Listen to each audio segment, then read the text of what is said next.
Okay. At this time, we'll have any requests to address the board specifically on the 25-26 budget and tax rates, noting that there are two public hearings. I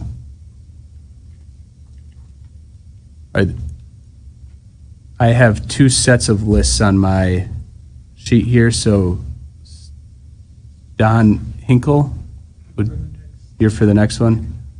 Renita, for the budget.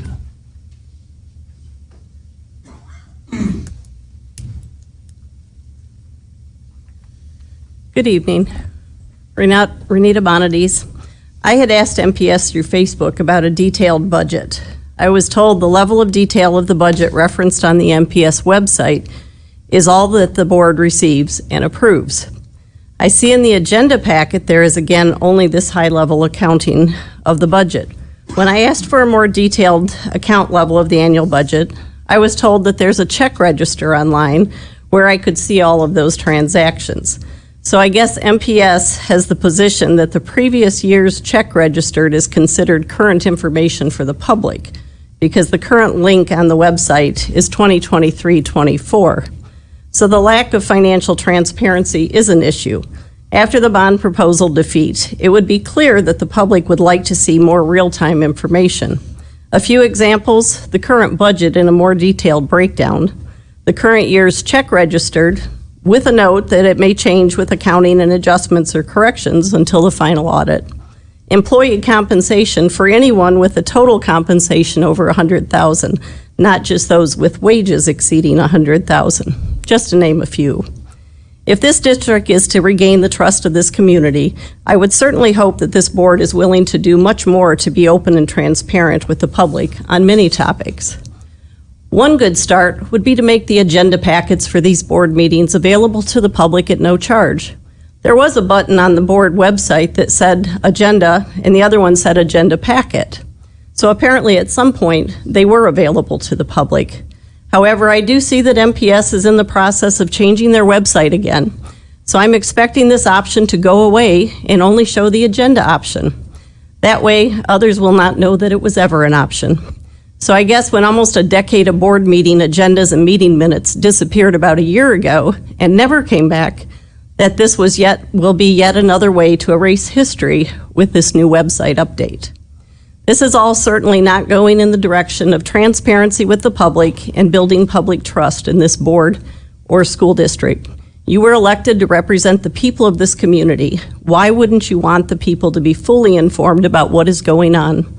And expecting people to do a FOIA for this information just gives the board a reason to complain that they are getting so many FOIAs that the MPS staff can't do their jobs impacting the students, which we heard a while back.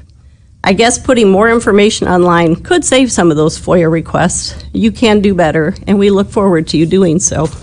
Thank you. Joe Bonadies.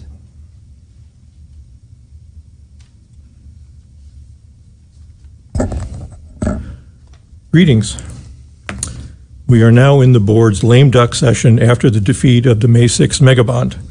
Even if the bond passed, you would not have funds until after the 2025 60-day summer construction season was over. So it would be good to hear about MPS meeting its fiduciary responsibility of maintaining the property, which the taxpayers paid for, such that they had maximum long-term viability. When the 2013 bond sinking fund failed, MPS floundered for 2 years and did almost nothing. Now with buildings another 10 years older, doing nothing will be even more expensive to recover from. You have inflated your fund balance up $20 million, done prior to COVID as well, above recommended minimums, thanks to income being more than expenses in recent years. Time to invest that money now that the 2015 bond money is gone, as well as the ESSER funds from the government. Speaking of ESSER funds, in April of 2022, when you were in the heyday of spending those funds, you were loading up on DEI, SEL, and other non-teaching roles. At that time, I asked, what are you going to do when the government turns off all that extra money? It was claimed that attrition would take care of it, except the roles you added can't teach chemistry or physics, math, or welding. You were able to divert many things to the 2015 bond and the ESSER enabling funds. Time has run out, and it's time to think about what can be afforded, not what will make a few students or their parents more comfortable. Whatever happens, more transparency on how any future sinking fund or bond is spent will be required, in a defined plan which will require public discussion and not a pivot behind a curtain. There will be no blank checks. Thank you.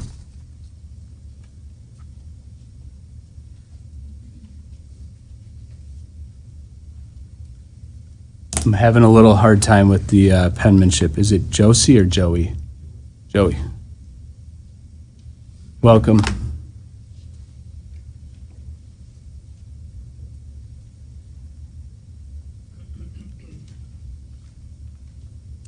Thank you, Joey Storr. I had a situation today at work where I had worked hard on a budget, and then someone did a little seagull management on me and came in with a bunch of questions that I had already worked on, and then this person showed up and decided to waste a bunch of my time. So I don't want to do that, but I do think, given what happened on May 6th, that you should consider the potential change in behavior, not from sort of public oversight, but public scrutiny. And so that helps you and the public, because you can say you shared, and it gives us no excuse but to have to look at it.